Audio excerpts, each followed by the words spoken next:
আসসালামু আলাইকুম সবাইকে। আশা করছি সবাই ভালো আছেন। তো লং একটা ব্রেকের পর আমি আজকে চলে আসলাম আপনাদের সাথে শেয়ার করতে আমার আরেকটি কাঙ্ক্ষিত প্রোডাক্টের আনবক্সিং ভিডিও। তো এই প্রোডাক্টের সম্পর্কে আসলে কি বলবো, এটা আমি অনেক দিন ধরেই সেই নিয়ে দেখতে পাচ্ছি আর ভাবছিলাম যে কিনবো। অর্গানাইজারটা আমার এত প্রীতি লেগেছে, এত কিউট লেগেছে। তো কিনবো কিনবো করে আসলে আমার কেনা হয়নি, আর সেই থেকে আমি ডিরেক্টলি কখনো অর্ডারও করিনি, তাই প্রসিডিউরটাও আমার জানা ছিল না। আমি সেই থেকে আগে অনেক কাপড় চোপড় কিনতাম, কিন্তু কোনো একটা পেজের থ্রুতেই কিনতাম।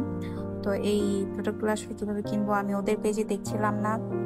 তো একদিন ফেসবুকে স্ক্রল করতে করতে আমি হায়দার্স পেজে এই প্রোডাক্টটা দেখতে পেয়েছি, তো অর্ডার করে দিলাম। কিন্তু অর্ডার করে এটা আমি হাতে পাওয়ার পর একটু কনফিউশনে পড়ে গিয়েছিলাম যে আসলে এটা আমি কিভাবে ফিটিংস করব, কারণ এটা টোটালি আমারই ফিটিংস করতে হবে। সবকিছু দেওয়া ছিল, আমার জাস্ট ফিটিং করতে হবে।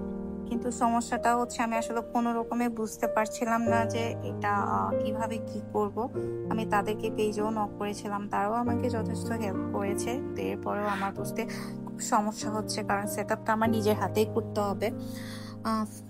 এখানে কিছু নব দেওয়া ছিল, নবগুলা দিয়ে এখানে ছোট ছোট পয়েন্ট আউট করা আছে। জাস্ট ওই পয়েন্টগুলাতে নবগুলার সাথে ফিটিংস করে দেবে। স্ক্রু দেওয়া ছিল, আর এই কাঠের ফ্রেমগুলা দেওয়া ছিল। ফ্রেমগুলার মধ্যে আমি ওই জালি টাইপসের যে জিনিসটা আছে ওটা দিব।